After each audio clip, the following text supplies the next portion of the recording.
Since we have a dragster that has slanted screw eye holes, we're going to have to design what I would consider right here a bent screw eye, where we actually bend it right here at the base, and then it's designed at a 45-degree angle, which so that it'll fit up into the slot on the CO2 Dragster. So let's get started on how to design this unique looking part for our dragster. So great. Okay, here we go. Now, the first thing we want to do is we've created a new file. Let's go ahead and give it a name. And I've been practicing on this screw eye for quite a bit. So I'm going to say 2025 dash bent dash bent. Eventually get to that end. Screw eye V2. Okay. Again, highlight this, copy, and hit save.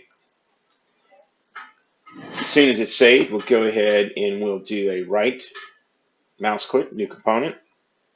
Since we copied the file name by doing the Control C, we'll paste it in using a Control V. So now we got that started. So we're going to create a sketch. So we'll start this sketch on the front plane, as you see right here.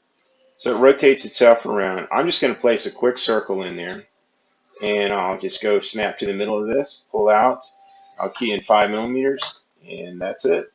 So now I'm going to go ahead and I'm going to draw a line from the center of my circle right here. I'll go up, and I'm going to say about right there, just kind of for, just to kind of get a good look at it. Then I'll come over here and I'm going to draw another line, and this time I'm going to do a construction line, and I'm going to come right here off the center of the circle.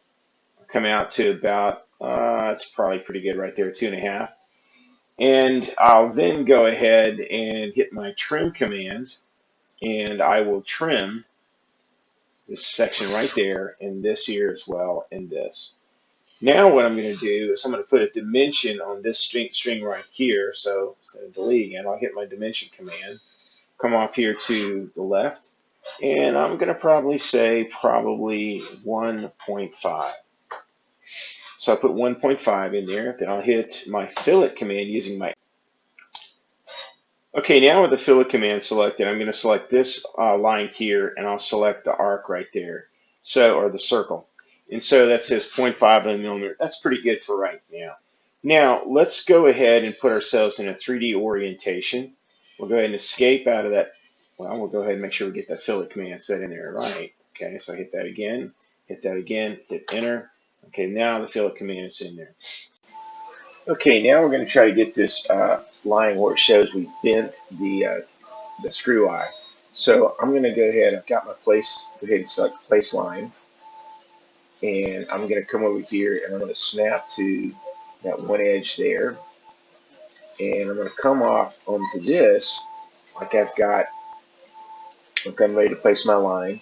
But before I do that, I'm going to hold down my Control and my middle mouse button, and I'm going to come over here and grab, I can roll up on this. I'm going to grab this piece here. See, it's trying to snap to that one view. I got it. So now it's at 45 degrees. Come up here in that line, make sure I snap to that blue line. I'm going to key in 10 millimeters, hit enter. So in doing so, it went ahead and placed that line in. To make sure it's in there correctly, just rotate this around to the front. Yeah, it proceeds away from me like that. Now I'll go back to this and I can see it much better. Okay, that looks good for now. Okay, what I want to do now is to go ahead, we got to draw a profile sketch on the end of this particular line right here. So I'm going to go to construct, and I'm going to do a plane along path. It's actually a pretty interesting command. It allows you to put a plane perpendicular to the very end of that line. So I'll go ahead and I'll just click right here on the very end, and it places a plane right there. Okay, so that's good. So now what I'm going to do is just kind of rotate it at a slight angle where I can kind of see it. Let's go back to our 3D view here, kind of a home view. I'll rotate it around using my Shift key and my middle mouse button. So now I'll come up and create a sketch. And I got these 3 other planes right here I can sketch on. Your right, your top, your front. But I'm going to select this one here. And see, it rotates the plane around where we're basically perpendicular or on top of it. I'm just going to draw a circle, and I'm going to key in 1 millimeter, hit OK. So now with that done, I'll go ahead and rotate to the 3D view here, kind of rotate around just a little bit.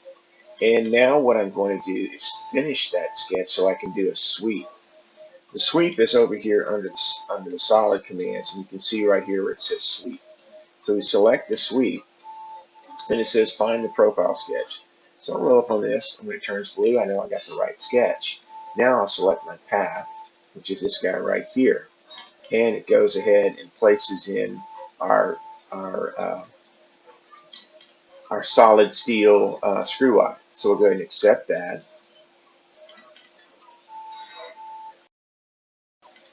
I went back and opened up our dragster assembly that we're working on right here.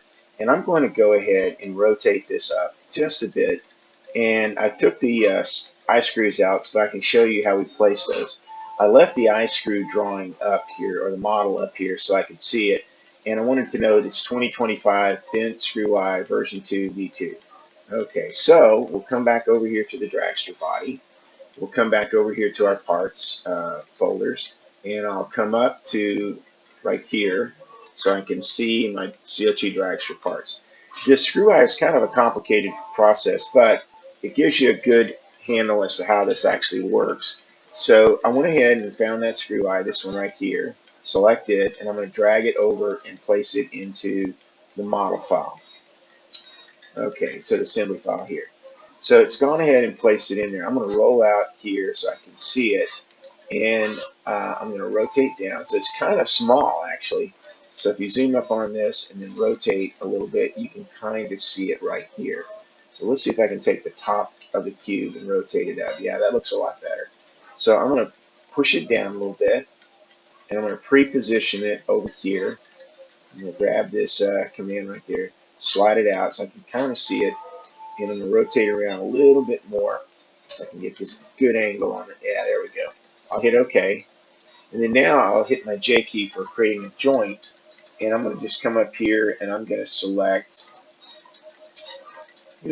right there on the center of that shaft. I'll rotate that around so you can see what I'm doing. So get the center of that shaft, hit OK. And then I may have to take a couple shots at this, so let's see what happens.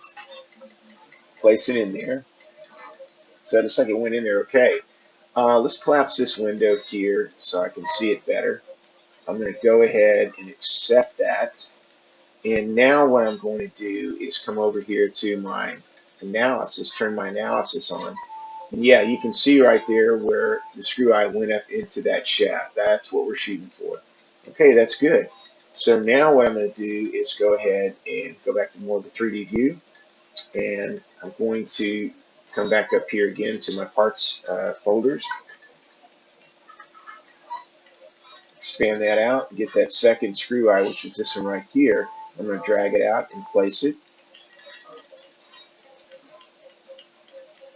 And it appears that it placed it down there. I'm going to go ahead and collapse that folder view. And on this one, I'm just going to leave it where it's at and see if I can place it accordingly. So I'll come up here, roll up on the screw eye. I'll turn my analysis off. I will go ahead and hit the joint command, which is up here by a symbol. And I'll come down here to this, and I'll snap to the very center of the base of that bent part of the shaft. So let's rotate up again. Nice. Come down here to the very end, find this hole for the screw eye, and we're going to place it in there. So there it is, it's placed it in there. It may not be at the right angle on this one, so let's go ahead and turn this around. Just do a double click to zoom out. And yeah, it kind of placed it at a bent angle. It went in vertical, but that's okay. We can undo this. I'll go ahead and hit OK. And then I'm going to do a Control Z to back that out, and it should have taken it up here to the top. Let's rotate that around. This time, I'm going to see if I can do a joint by just selecting the outer surface of the shaft. So we hit our J command for joint, and we'll just come up here and hit the outer part of that shaft. It should be about right here. Select that. and it goes down automatically to the base at an angle. I'm going to roll out here, pan over. Now we're going to come down and select the body, keep panning across. I'm going to now get down to there. I'm just going to hit my shift key and push down my middle rolling wheel mouse button. And I'm going to see if I can get it into that shape right there. Let's see if we can place it this time. So I've clicked on that surface. Let's see if it's going to come in. Let's do it right here. Hit OK. So it brings the shaft in. Now, it kind of brought it to that one edge. That's fine. We can fix that through the analysis. So we go back to analysis. And you can see right here, I'm going to move this up into that shaft. Whoops, too far. Come back down to about right there. That looks good. Go ahead and hit OK. Now, it's okay if it goes up into the body a little bit. That's not going to be a problem because it's not going to be seen. So now I'll double click, zoom out here. I'll turn my analysis off. I'll rotate this around to 3D view. And I'll go to front view so I can see the placement of those screw eyes. Yeah, that looks pretty good. A little off here, but that's not going to be a problem when we do the assembly and do our drawings. Okay, that looks pretty good for right now. We'll go with this, and we'll come back to this and continue to work on our dragster assembly.